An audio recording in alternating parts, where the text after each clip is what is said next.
ዛሬ በፈረንጆች አቆጣጠር ጥር 6 ጃንዋሪ 6 በግሪክ የጥምቀት በዓል ይከበራል። የጥምቀት በዓል በሚከበርበት ቀን ብሔራዊ በዓል ነው። መስሪያ ቤቶች ይዘጋሉ። በየአጥቢያው ህዝቡ ተሰብስቦ ዛሬ ከጧት ጀምሮ ቅዳሴ አለ።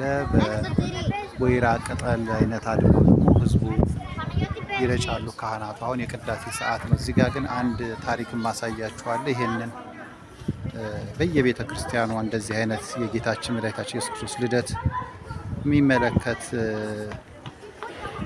ምስል ይሰራና ህፃናት እንዲያዩት ይደረጋል። ይሄ በየመናፈሻዎቹ ላይ በእያንዳንዱ ቀበሌ መናፈሻዎችም ላይ እንደዚህ ይሰራሉ ብዙዎቹ ጋር። ይህ አሁን የምታዩት ቅዳሴ ነው። ዛሬ ቅዳሴ አለ። ህዝቡ በጣም ተሰብስቧል። አንድ አጥቢያ ናሙና ነው ይሄ። አንድ አጥቢያ ነው። በየአንዳንዱ ቀበሌ በመቶዎች የሚቆጠሩ ብዙ ህዝብ ተገኝቶ ነው ዛሬ ቅዳሴ የሚያደርገው። ብሔራዊ በዓል ነው። አሁን ቤተክርስቲያኑ የምትመለከቱት ነው። ቅዳሴ እየተካሄደ ነው። ምዕመናን ጸሎት ላይ ነው ያሉት። የምትመለከቱት ቅዳሴ ህዝቡ ቆሟል።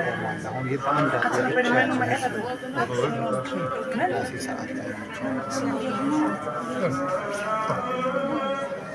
እዛ ስዕሉ ጋር ማለት ቅድም መጀመሪያ ያነሳሁት የጌታችን ልደት የሚያሳየው ጋር አንድ ታሪክ ልነግራችሁ ነው ተመልሼ በዚህ የመጣሁት።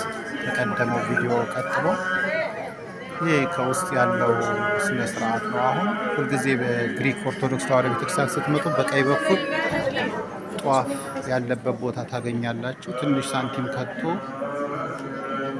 ጧፍ ከዚህ ጋር ይወሰድና የሚበራበት ቦታ እዛ ሌላ ቦታ ላይ ይገኛል ማለት ነው። ስለዚህ የምታዩት ነው ቤተክርስቲያን።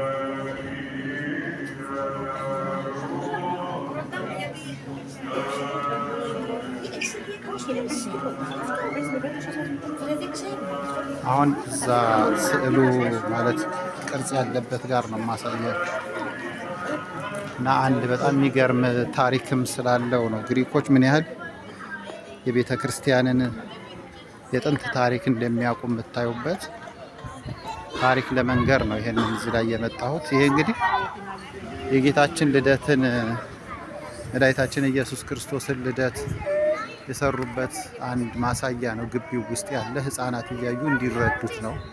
ቀደም ብዬ እንዳልኳችሁ በአንዳንድ መናፈሻዎች ጋር ያስቀምጡታል። እዚህ ጋር የምታዩት ነገር ሰባ ሰገድን ሶስቱን ነገስታት አስቀምጠዋል።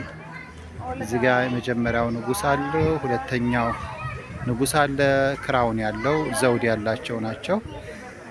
ይዘው የመጡትንም መባ ያሳያል። እንግዲህ ከርቤ ወርቅና እጣን ይዘው የመጡትን ነው። እዚህ ላይ በጣም የሚገርም ታሪክ ብዬ የማነሳው ከሶስቱ ነገስታት ውስጥ አንዱ ንጉስ ኢትዮጵያዊ እንደሆነ እዚህ ጋር ያሳያል። ይህ አንድ ናሙና ነው የማሳያቸው። አቴንስ ውስጥ ያለ ቤተክርስቲያን ከተሰራ ነው። ዛሬ ጃንዋሪ 6 2026 ዓ.ም ነው በፈረንጆች፣ በእኛ ታህሳስ 28 2018 ነው።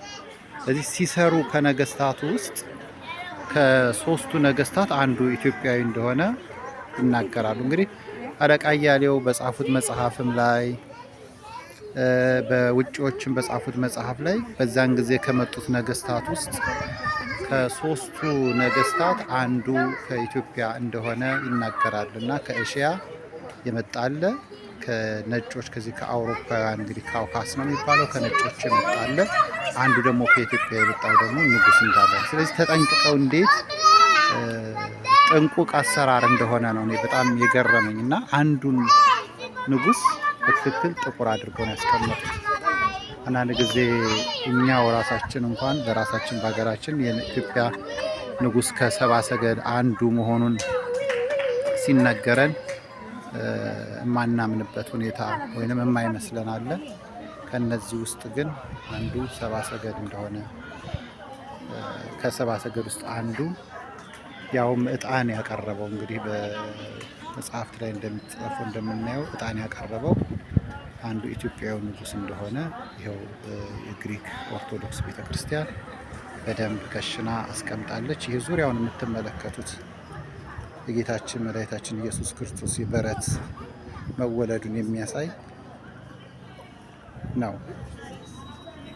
ከዚህ ላይ እንግዲህ አንዱ ከሰብአ ሰገል ውስጥ አንዱ የሆነው ኢትዮጵያዊ መሆኑን በሚሰሩት ለህፃናት እንኳን በሚሰሩት ቅርጽ ላይ እንኳን ጥንቃቄ አላቸው። እኛ ፖስት ካርዶቻችን ላይ ምናልባት ፖስት ካርዶች ከውጭ ይመጣሉ፣ ሁሉም አራቱንም ነጭ አድርጎ ያቀርብልናል።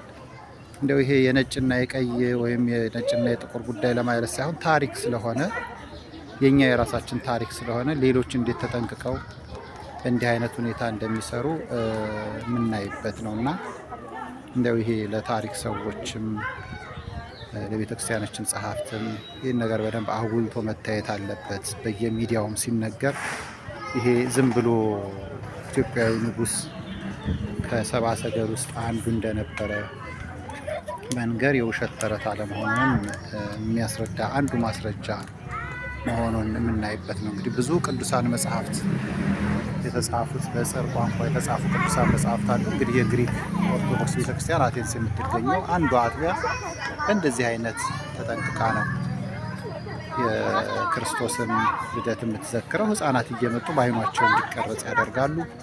ይህንን እንደው እንደ አንድ ማሳያ ለማሳየት ነው። መልካም የጌታችን መድኃኒታችን ኢየሱስ ክርስቶስ ልደት በዓል ይሁንላችሁ። ዛሬ ግን የጥምቀት በዓል በግሪክ እየተከበረ ነው ያለው፣ በመላዋ ግሪክ። ይህን ለማለት ነው። መልካም ጊዜ ይሁንላችሁ። ሰላም ቆዩ።